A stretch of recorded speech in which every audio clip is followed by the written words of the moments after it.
Hello বন্ধু, tarot infinity চ্যানেলে আমি সাগরিকা তোমাদেরকে জানাচ্ছি অনেক অনেক স্বাগত। কেমন আছো বন্ধু? নিশ্চয়ই ভালো আছো।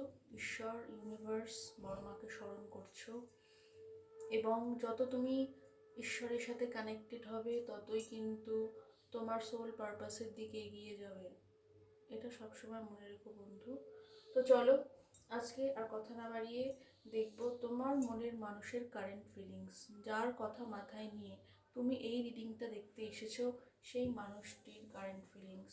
তোমার মন মস্তিষ্কে যে 24 ঘন্টা চলমান, যাকে তুমি ভুলতে চেয়েও ভুলতে পারো না, ভুলতে দেয় না কোনো অদৃশ্য আকর্ষণ, কোনো অদৃশ্য শক্তি, ভুলতে দেয় না, সেই মানুষটি বর্তমানে তোমাকে নিয়ে কোন এনার্জিতে আছে। চলো let's check. Thank you, thank you universe, thank you, হে বড় মা কৃপা করো। প্লিজ দেখাও আমার ভিউয়ার্সদের মনের মানুষের কারেন্ট ফিলিংস, যার কথা মাথায় নিয়ে এই দিনটা দেখতে এসেছে, তার কারেন্ট ফিলিংস আমার ভিউয়ার্সদের জন্য। Thank you. আমার ভিউয়ার্সদের মনের মানুষের current feelings. Thank you, thank you universe, thank you angel, thank you so much for all your guidance, support, love, hope, current feelings, current feelings, current feelings. Thank you universe. আমার ভিউয়ার্সদের মনের মানুষের current feelings কাকে নিয়ে? অবশ্যই তাকে নিয়ে। Current feelings, current feelings please দেখাও। আচ্ছা, 3টে কার্ড এসে গেছে, আমি 3টে নিচ্ছি। যেটাও আসতে চাইছে, 4টে এসে গেল। Bottom of the deck 2 of cups, very sweet, Impress, 8 of swords, 7 এর কানেকশন, 7 8 প্রেস। আচ্ছা, কনফিউশন, তার মনে কিন্তু তোমাকে নিয়ে বর্তমানে কিন্তু কনফিউশন আছে। এই সম্পর্কটাতে ইনভেস্টমেন্টের একটা ব্যাপার আছে। এই সম্পর্কতে ইনভেস্ট করেছে, ইনভেস্ট করে এটা এটা আমার তোমার এনার্জি মনে হচ্ছে যে তুমি সম্পর্কে ইনভেস্ট করেছো একটা সময়, অনেক কেয়ারিং, নার্চারিং, ভালোবাসা, যত্ন তাকে দেখিয়েছো বা আনকন্ডিশনালি তাকে দিয়েছো, এবং দিয়ে টিয়ে তুমি বর্তমানে এমপ্রেসের এনার্জিতে কেউ কেউ এখানে চলে গেছো। কিন্তু তোমার মানুষটির কারেন্ট ফিলিংস, তিনি তোমাকে এমপ্রেসের চোখে দেখছেন। এটাও হতে পারে যে তিনি তোমাকে এমপ্রেসের নজরে আজকে দেখছেন এবং ওয়েট করছেন। তার মনে কিছু কনফিউশন আছে। কনফিউশন কি কনফিউশন থাকতে পারে?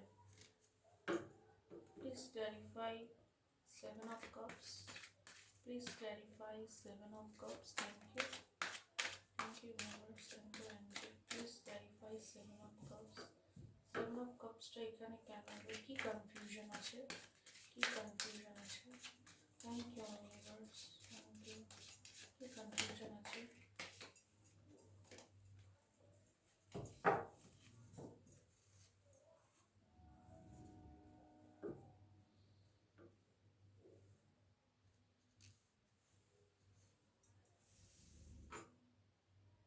তার মনে কিছু কনফিউশন আছে। সে দিতে তো চায় 2 অফ কাপস, 2 অফ কাপসের এনার্জিতে আসতে চায়, কিন্তু তার মনে কিছু কনফিউশন আছে।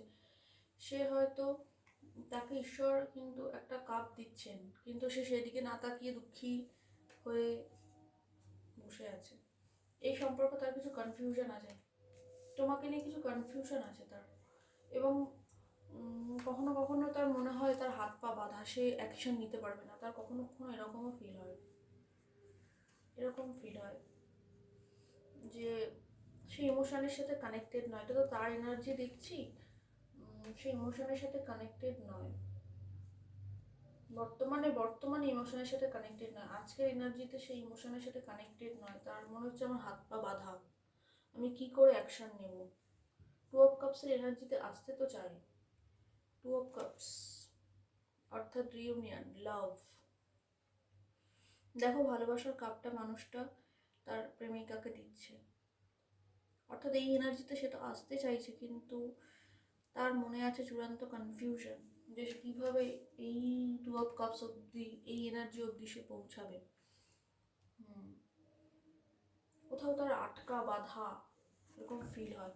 অনেক সময় এটা আমাদের ভাবনা চিন্তার জগতেও হতে পারে যে আমরা আটকা বাঁধা। আসলে আমরা আটকা বাঁধা থাকি না। মানুষ কি কখনো আটকা বাঁধা থাকে? যদি সে কাউকে কারোর প্রতি অ্যাকশন নিতে চায়, কাউকে ভালোবাসা প্রকাশ করতে চায়, তাহলে কি কেউ আটকাতে পারে? কিন্তু এটা আমাদের নেগেটিভ থিঙ্কিং।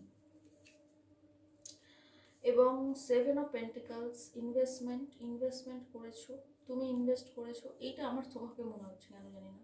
তার এনার্জিও হতে পারে, হয়তো সে ইনভেস্ট করেছে কিন্তু এখন অপেক্ষা করছে। তবে এটা ঠিকই যে তুমি এমপ্রেসের এনার্জিতে, কিছু কিছু বন্ধু আমার বর্তমানে এখানে যারা দেখছো তারা এমপ্রেসের এনার্জিতে চলে এসেছো এবং নিজে স্বয়ংসম্পূর্ণ হয়ে গেছো। তো যারা যারা এমপ্রেসের এনার্জিতে চলে এসেছো তারা কিন্তু এই ভালোবাসার কাপটা শীঘ্রই পেতে চলেছো।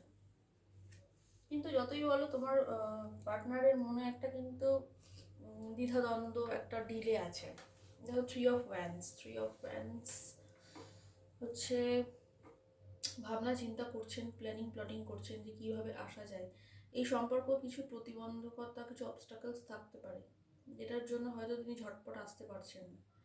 আর হ্যাঁ, যদি সম্পর্ক যদি স্মুথ হতো, সব ঠিকঠাক চলতো, তাহলে তো তুমি রিডিংটা দেখতে আসতে না, তাই নয় কি? যাদের সম্পর্কে সমস্যা আছে এই রিডিংটা কিন্তু তাদের জন্য।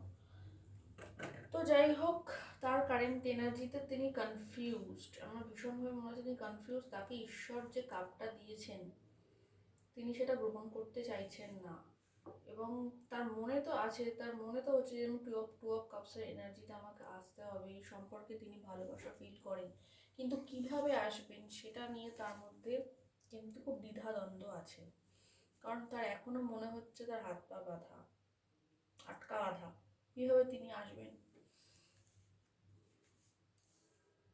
আচ্ছা, এখানে আমি 7 of Pentaclesটা এই চিন্তা ভাবনাটা কে করছে, কে করছে, এটা একটু ক্ল্যারিফাই করছি। Thank you. Please clarify 7 of Cups এর কারেন্ট ফিলিংস এর রিডিং এর 7 of Cups কেন এলো? ইউনিভার্স একটু বুঝিয়ে দাও। থ্যাংক ইউ প্লিজ দেখাও 7 of Cups। রিগ্রেট ইয়েস, রিগ্রেটের এনার্জিতে বসে আছে তোমার মানুষটি। বর্তমানে রিগ্রেটের এনার্জিতে বসে আছে, এটা সেই রিগ্রেটের এনার্জিতে বসে আছে যে সে বুঝতে পারছে যে এই সম্পর্কটা কিন্তু খুবই তার কাছে ভ্যালুয়েবল, কিন্তু সে ইমোশনের সাথে কানেক্ট নয় এবং সে আটকা বাঁধা ফিল করে। এবং সে বর্তমানে 5 of Cups রিগ্রেটের এনার্জিতে বসে আছে। এই রিগ্রেটের এনার্জি থেকে যবে সে বেরোতে পারবে তখনই তাকে সে এই 2 of Cups এনার্জিতে আসতে পারবে, তার আগে তো নয়। এবং এই 4 of Cupsটা এটা বোঝাচ্ছে যে তাকে কিন্তু ঈশ্বর অফার করছেন, অর্থাৎ ভালোবাসা যেটা সে চাইছে সেটা তাকে অফার করা হচ্ছে, কিন্তু সে সেদিকে দেখছে না, সে মুখ ঘুরিয়ে বসে আছে এবং রিগ্রেটের এনার্জিতে আছে। রিগ্রেটের এনার্জি থেকে বেরোলে তবে কিন্তু 2 of Cupsের ইউনিয়নটা বা এই মিলনটা হতে পারে। আবার এটা হতে পারে যে এটা সম্পূর্ণই তোমার এনার্জি, তুমি হয়তো ইনভেস্ট করনি, তুমি হয়তো সম্পর্কে ঠিকঠাক কাজ করনি, তো সেই জন্য তিনি সরে গেছেন এবং বর্তমানে রিগ্রেটের এনার্জিতে রয়েছে, এটা তুমিও হতে পারো। তবে আমার যতদূর মনে হচ্ছে তারই এনার্জি তো সেটাই পারফেক্টলি উঠে এসেছে এবং তিনি বর্তমানে রিগ্রেটের এনার্জিতে আছেন। আর তোমাকে কিন্তু তিনি ভালো, মানে তুমি তার চোখে অনেক ভালো জায়গাতেই আছো, এমপ্রেস, সম্পূর্ণ একটা এনার্জিতেই আছো। তো এই ছিল আজকের রিডিং। আশা করি তোমাদের ভালো লেগেছে কারেন্ট ফিলিংস। যদি ভালো লেগে থাকে অবশ্যই পাশে থেকো এবং লাইক কমেন্ট করো। তো আমার এই অ্যাডভোকেসি প্রফেশনের পাশাপাশি আমার এই ইনটিউটিভ রিডিং কেমন লাগছে অবশ্যই জানিও। দেখা হবে নেক্সট কোনো রিডিংয়ে, ততক্ষণের জন্য বাবাই এবং জয় বড়মা। Thank you.